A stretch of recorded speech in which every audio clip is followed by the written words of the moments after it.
Today I'm going to make a Bermuda Rose, which is I don't know why I'm doing the little teapot here.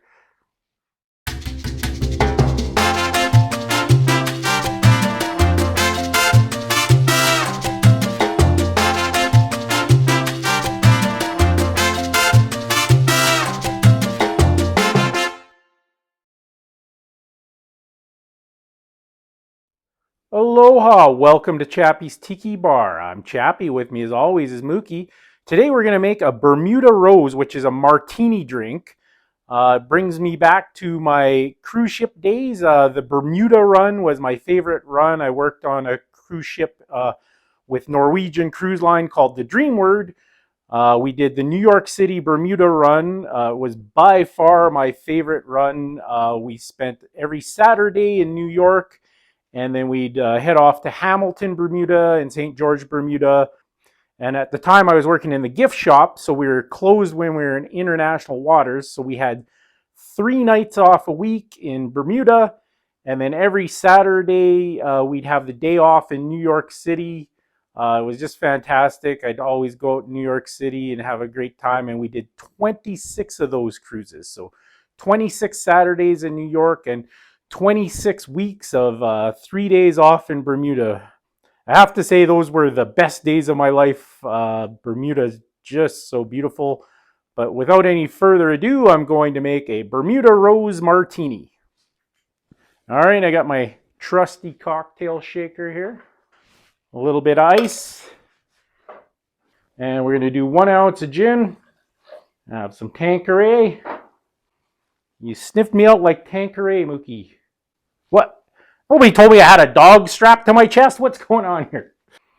And it says 1/2 ounce of grenadine and 3/4 ounce of apricot brandy. All right, we'll give it a shaky.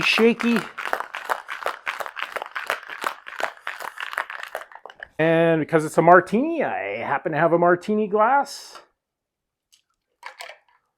It's nice and pink from the grenadine.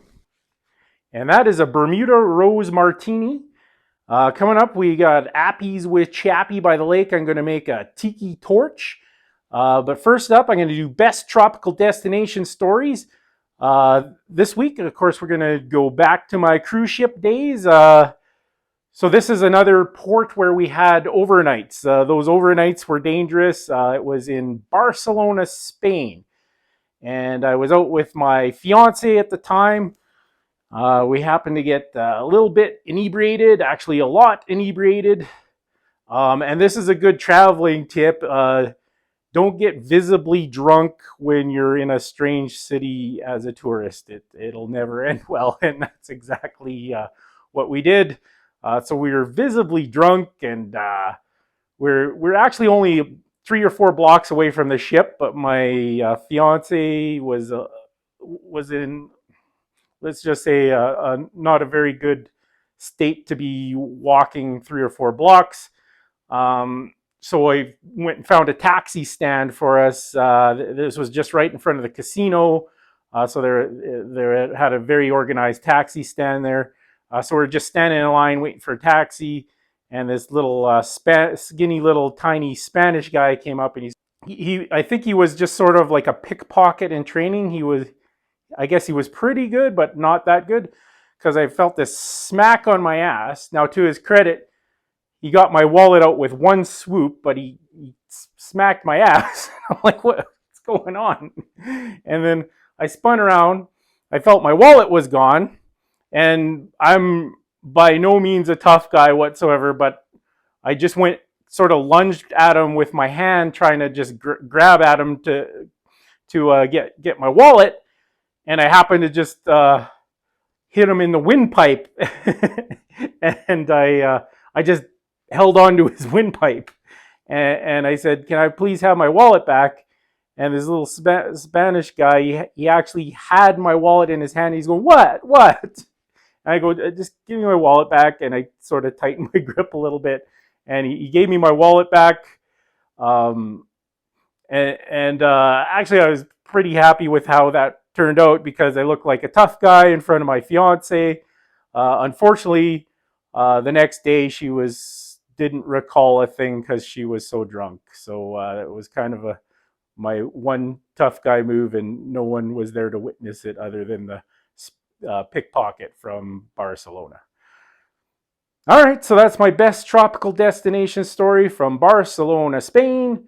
Coming up next, Appies with Chappy by the lake. Appies with Chappy by the lake. Thank you very much. Get the hell away from me, Mookie, you little hound dog. Come on now.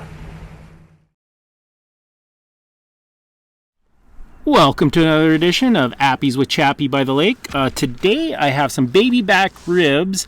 I just did on the grill, and then I tossed them in a little bit of hoisin sauce. So we'll need a cocktail to go with that. Today I'm going to make a shooter. So I have a nice tiki shooter glass. This is called a Tiki Torch, so it's actually a tiki shooter. So it's just 3 components, 2 parts Fireball cinnamon whiskey, that's the main component there, and then 1 part coconut rum and 1 part pineapple. So I'll try to do this as best I can without measuring. So we're going to do 2/3 of the Fireball cinnamon whiskey. I don't know any really good substitutes for this other than maybe Goldschlager, but I recommend the Fireball cinnamon whiskey.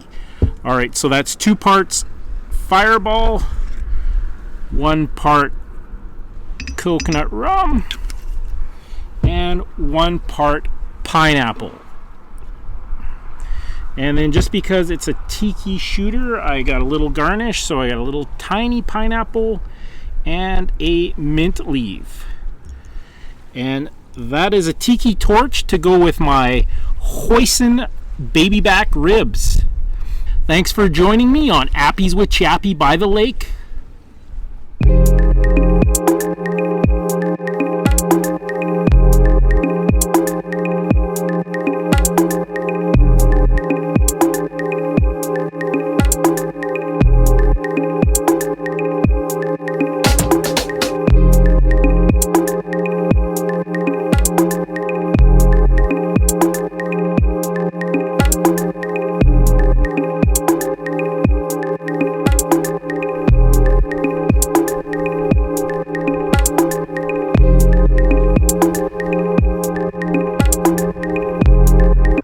Thanks for watching another edition of Chappy's Tiki Bar.